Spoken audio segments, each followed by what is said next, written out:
ہمارا دھیان کانٹوں کے تاج کی طرف چلا جاتا ہے، ہمارا دھیان ان کیلوں کی طرف چلا جاتا ہے جو اس نے اپنے ہاتھوں اور پیروں میں ٹھکوائے، ہمارا دھیان فوراً اس بھالے کی طرف چلا جاتا ہے جو اس نے ہماری خاطر اپنی پسلی میں کھایا، ہمارا دھیان جو ہے وہ اس غم زدہ اور اس دکھ سے بھری ہوئی رات کے اوپر چلا جاتا ہے جو اس نے رومی سپاہیوں کے ساتھ ان کے ظلم و ستم کے اندر گزاری، ہمارا دھیان جو ہے وہ یسوع مسیح کی صلیبی موت کی طرف چلا جاتا ہے۔ یاد رکھیں کہ بے شک یہ بھی یسوع مسیح کے دکھ ہیں، مگر یہ دکھ اس کی زندگی کے آخری ایام کے دکھ ہیں، یہ دکھ اس کی زندگی کے آخری جو 2 دن تھے اس کے دکھ ہیں۔ یہ مصائب جو ہیں یہ ایک ایسے یہ مصائب تھے جس میں اس نے اپنی جان نذرانے کے طور پر بنی نوع انسان کے لیے دے دی، مگر آج صبح میں آپ سب کی توجہ خداوند یسوع مسیح کے 33.5 سالہ دکھوں پر ڈلوانا چاہتا ہوں۔ بہت دفعہ ہم یسوع مسیح کے بارے میں چاروں انجیل کے اندر پڑھتے ہیں، مگر ہم غور نہیں کرتے کہ اس کی زندگی کس طرح سے دکھوں سے بھری ہوئی زندگی تھی، اور جب کبھی ہم دکھ کی بات کرتے ہیں تو ہم صرف اور صرف صلیبی موت اور صلیبی دکھ کو اس کے ساتھ منسلک اس کے ساتھ ہم جوڑتے ہیں، مگر یسوع مسیح کی ساری زندگی 33.5 سالہ زندگی دکھوں، مصیبتوں، مشکلات سے بھری ہوئی زندگی تھی۔ اس لیے پترس کہتا کہ ہمیں اس کے دکھوں میں شریک ہونا ضروری ہے، ہمیں اسی طرح سے زندگی گزارنی ہے جس طرح سے وہ زندگی گزارتا تھا، اور یسوع مسیح نے دکھوں کے ساتھ زندگی گزارنے کے سبب سے ہمیں نجات دی۔ جب پترس یہاں پہ اس کے دکھوں کی بات کر رہا ہے تو یاد رکھیں یہاں پہ وہ مسیحوں کو یہ نہیں کہتا کہ مسیحی اپنی صلیب اٹھائیں اور یسوع مسیح کی طرح مصلوب ہوں، وہ یہاں پہ یہ نہیں کہہ رہا، وہ یہ تعلیم نہیں دے رہا، نہ ہی یہ تعلیم یسوع مسیح نے دی ہے، نہ ہی یہ تعلیم اس کے شاگردوں نے دی ہے، مگر یسوع مسیح کے شاگردوں نے، رسولوں نے یسوع مسیح کے دکھوں میں شریک ہونے کی تعلیم ضرور دی ہے، اور آج ہم اس کے دکھوں کو دیکھیں گے۔ صلیب کے دکھ ایک جگہ پہ ہیں اور اس کی باقی زندگی کے دکھ ایک جگہ پہ ہیں۔ تو یاد رکھیں کہ یسوع مسیح کی زندگی کا سب سے پہلا دکھ جو تھا وہ تھا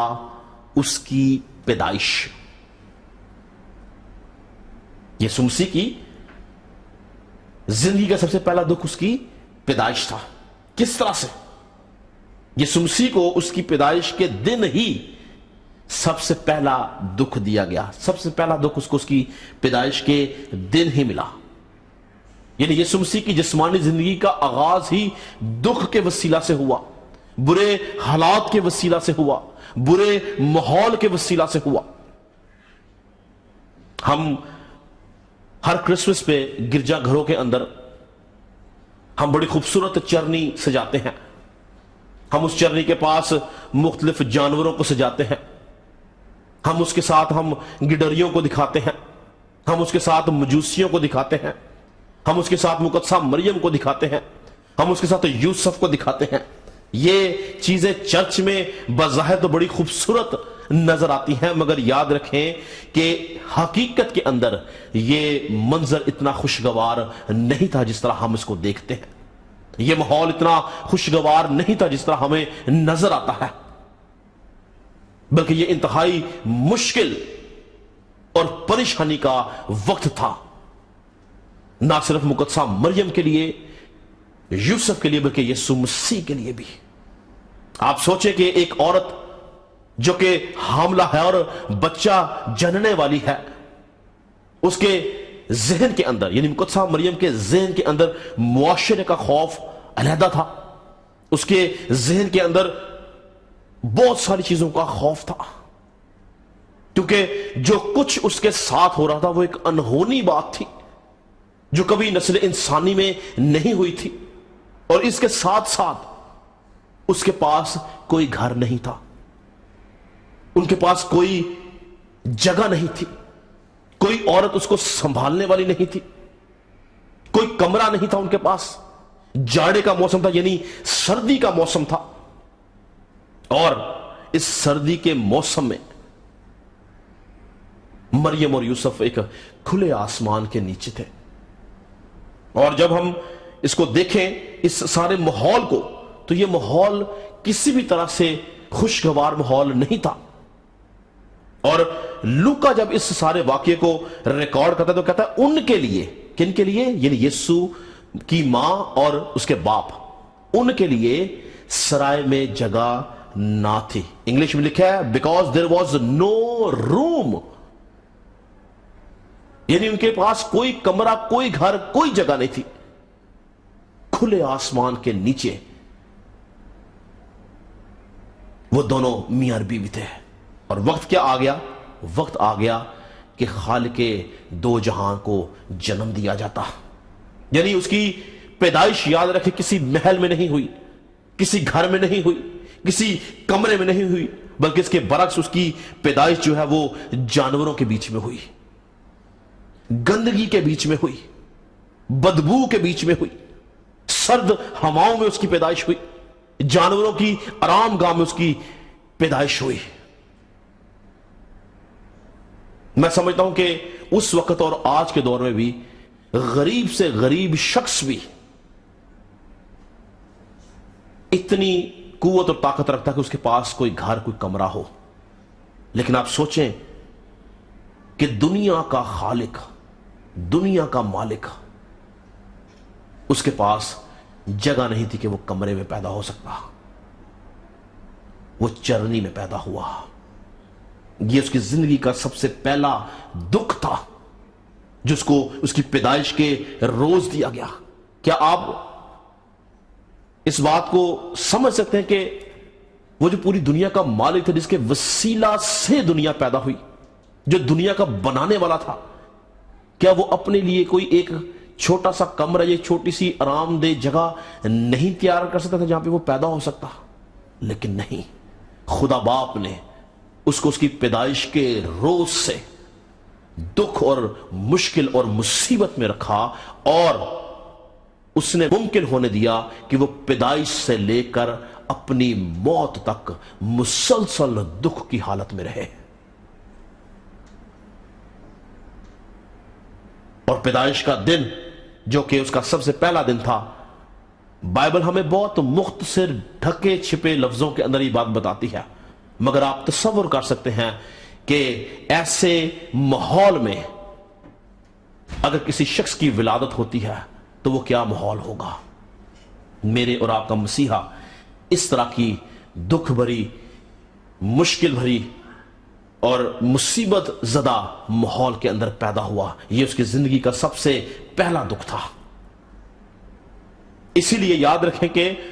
یہ سب کچھ کوئی حادثہ نہیں تھا، یہ سب اس کے حق میں لکھ دیا گیا تھا۔ پرانے عہد نامہ کے اندر ہم دیکھتے ہیں کہ یسایہ، داؤد اور بہت سارے نبی اس کے بارے میں، اس کے دکھوں کے بارے میں پیشن گوئی کرتے ہوئے نظر آتے ہیں۔ یہ ساری کی ساری باتیں اس کے حق میں پہلے سے لکھ گئی تھی، اور یہ پہلا دکھ جو اس کی پیدائش کی شکل میں اس کو ملا ایک ناخوشگوار ماحول کے اندر۔ دوسری بات جو دوسرا یسوع مسیح کی زندگی کا دکھ تھا، وہ تھا اس کے خاندان کے اندر، اس کے گھرانے کے اندر اس کی مخالفت۔ ایک انسان باہر جیسے مرضی حالات میں ہو، جتنی مرضی پریشانی میں ہو، مصیبت میں ہو، دکھ میں ہو، جب کبھی وہ گھر آتا ہے تو گھر میں وہ آ کے آرام پاتا ہے، سکون پاتا ہے۔ پر اگر کسی کے گھر کے اندر ہی اس کی مخالفت ہو تو آپ سوچیں کہ باہر تو وہ مصیبت اور مشکل میں ہے، اور اگر وہ گھر آئے اور گھر بھی مصیبت اور مشکل میں رہے تو اس سے بڑا کوئی دکھ ہو سکتا ہے۔ مگر یسوع مسیح باہر صرف نہیں دکھ اٹھاتا تھا، بلکہ اپنے گھر میں بھی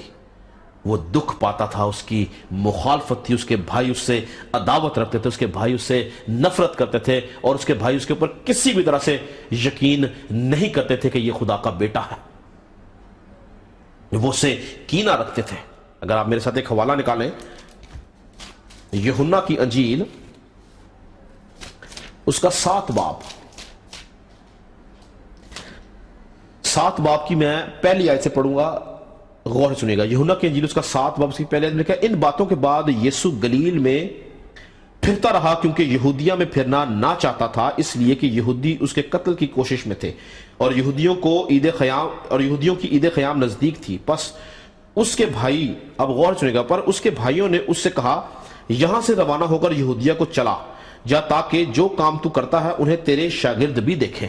اب یہ بات، یہ مشورہ نہیں دے رہے، وہ اس کو طنز کر رہے ہیں۔ آگے سنیے گا، کیونکہ ایسا کوئی نہیں جو مشہور ہونا چاہے اور چھپ کر کام کرے۔ تو یہ یسوع مسیح کو کہتے ہیں، تو اگر مشہور ہونا چاہتا ہے تو چھپ کے کام کرنا، جا اور جا کے یہودیہ میں کام کر، تاکہ تیرے شاگرد بھی تجھے دیکھیں۔ اگر تو یہ کام کرتا ہے تو اپنے آپ کو دنیا پر ظاہر کر، کیونکہ اس کے بھائی بھی اس پر ایمان نہ لائے تھے۔ تو یہاں پر بتانا یہ چاہتا تھا کہ یسوع مسیح کے جو بھائی ہیں وہ اس پر یقین نہیں لائے تھے، اس پہ ایمان نہیں لے کے آئے تھے، بلکہ اس کے کاموں سے اس سے عداوت اور کینہ رکھتے تھے، اور اس کو طنز کرتے ہیں کہ جا یہ سارے کام جا کے تو یہودیہ میں کرتا کہ تیرے شاگرد بھی تجھے دیکھیں، اور طرح طرح کی اس سے باتیں کرنے لگے۔ مگر یسوع مسیح، اگر آپ اس باپ کو بڑے خوبصورتی سے، بڑے تحمل سے، بڑے اطمینان سے ان کو جواب دیتا ہے، اور یسوع مسیح جانتا تھا کہ وہ اس سے عداوت رکھتے ہیں، وہ ان کے لیے دکھ کا باعث تھی، اس کے لیے تو بھی وہ ان کو برداشت کرتا تھا۔ اگر آپ متی کی انجیل اس کا 10 باب اس کی 34 آیت سے پڑھتے ہیں، وہاں پہ یسوع مسیح نے کہا کہ یہ نہ سمجھو کہ میں زمین پر صلح کرانے آیا ہوں، صلح کرانے نہیں بلکہ تلوار چلانے آیا ہوں، کیونکہ میں اس لیے آیا ہوں کہ آدمی کو اس کے باپ سے، اور بیٹی کو اس کی ماں سے، اور بہو کو اس کی ساس سے جدا کروں، اور آدمی کے دشمن اس کے گھر ہی کے لوگ ہوں گے۔ آگے لکھا، جو کوئی باپ اور ماں کو مجھ سے زیادہ عزیز رکھتا ہے وہ میرے لائق نہیں، اور جو کوئی بیٹے اور بیٹی کو مجھ سے زیادہ عزیز رکھتا ہے وہ میرے لائق نہیں، جو کوئی اپنی صلیب نہ اٹھائے اور میرے پیچھے نہ چلے وہ میرے لائق نہیں۔ تو یہاں پہ یسوع مسیح کہتا ہے کہ آدمی کے دشمن اس کے گھر والے ہی ہوں گے۔ تو یاد رکھیں کہ اگر آپ اپنی زندگی میں کسی بھی طور سے اپنے گھر والوں کے ہاتھ سے دکھ اٹھاتے ہیں، اگر ایک خاوند اپنی بیوی سے دکھ اٹھاتا ہے، اگر ایک بیوی اپنے خاوند سے دکھ اٹھاتی ہے، اگر ایک بھائی اپنی بہن سے دکھ اٹھاتا ہے، اگر ایک بہن اپنے بھائی سے دکھ اٹھاتی ہے، یا آپ اپنے اور کسی رشتے سے، کسی عزیز سے دکھ اٹھاتے ہیں، تو پریشان مت نہ ہو، کیونکہ میرا اور آپ کا نجات دہندہ بھی ان دکھوں میں سے گزرا ہے۔ اس لیے پترس کہتا کہ ہمیں اس کے دکھوں میں شریک ہونے کی ضرورت ہے۔ پہلی بات ہم نے کیا دیکھی کہ اس کی پیدائش اس کے لیے دکھ کا باعث تھی، دوسری بات اس کا خاندان، اس کی بہن بھائی اس سے عداوت رکھتے وہ اس کے دکھ کا باعث تھے، اور تیسری بات وہ جس معاشرے میں رہتا تھا، وہ جس جگہ پہ رہتا تھا، جن لوگوں میں رہتا تھا، وہ اس سے عداوت رکھتے تھے، وہ اس کو دکھ دیتے تھے۔ خدا نے یسوع مسیح، اگر آپ اناجیل اربع کا یعنی چاروں انجیلوں کا آپ مطالعہ کریں تو ہم دیکھتے ہیں کہ یسوع مسیح کی زمینی خدمت کے دوران سردار قائن، فقی، فریسی، قوم کے بزرگ اسے عداوت رکھتے تھے، بے شمار دفعہ انہوں نے اس کو سنسار کرنا چاہا، بے شمار دفعہ انہوں نے اس کو مار ڈالنا چاہا، اور وہ ہر وقت سائے کی طرح اس کے پیچھے پیچھے رہتے تھے کہ وہ کس طرح سے اس کو دکھ دے سکیں۔ سوچیں آپ اپنے روزگار پہ، اپنی ورک پلیس پہ اگر آپ سے کوئی عداوت رکھتا ہو تو کتنا مشکل ہے وہاں پہ کام کرنا، جہاں پہ ہر وقت آپ کو ٹیز کیا جائے، جہاں پہ ہر وقت آپ کی لیگ پولنگ کی جائے، جہاں پہ ہر وقت آپ کو کرٹیسائز کیا جائے، جہاں پہ ہر وقت آپ کو نیچا دکھایا جائے، آپ کیسے کام کریں گے وہاں پہ؟ یسوع مسیح کا جو ورک پلیس یا اس کی جو جاب تھی وہ تھی انجیل کی منادی کرنا، اور اس کو اپنے ورک پلیس پہ، اس کو اپنی خدمت کے دوران ہر لمحہ، ہر وقت کرٹیسزم کا، مشکلات کا، دکھوں کا سامنا کرنا پڑا، مگر یاد رکھیں یسوع مسیح ان کا مقابلہ کرتا رہا، وہ ڈٹا رہا۔ اگر آپ آج کسی بھی طور سے اپنے روزگار کے اوپر کسی مشکل کا شکار ہیں، تو ان کے لیے برکت چاہیں اور گھبرائیں مت، کیونکہ میرا اور آپ کا منجی بھی اسی طرح سے دکھوں میں سے گزرا ہے، اور اسی طرح سے اس نے میری اور آپ کی نجات کا کام کیا ہے۔ چوتھی بات، انسان جب گھر سے دکھی ہو جاتا ہے، انسان جب اپنے روزگار سے دکھی ہو جاتا ہے، تو وہ اپنے لیے کوئی آرام گاہ ڈھونڈتا ہے، اور بہت سارے لوگ جو ہیں وہ اپنے دوستوں کی محفلوں میں، دوستوں کے ساتھ جن کے ساتھ ان کا ذہن ملتا ہو، بیٹھ کے تسلی پاتا ہے، آرام پاتا ہے، تشفی پاتا ہے، اور اپنے دکھ کو بانٹتا ہے تاکہ اس کا دکھ جو ہے وہ کم ہو جائے۔ اگر ایک شخص گھر میں دکھی ہے، معاشرے میں دکھی ہے، تو کوئی ایک جگہ ایسی ہوتی ہے جہاں پہ وہ آرام ڈھونڈتا ہے۔ یسوع مسیح بھی جب اپنے گھر سے دکھی تھا، معاشرے سے دکھی تھا،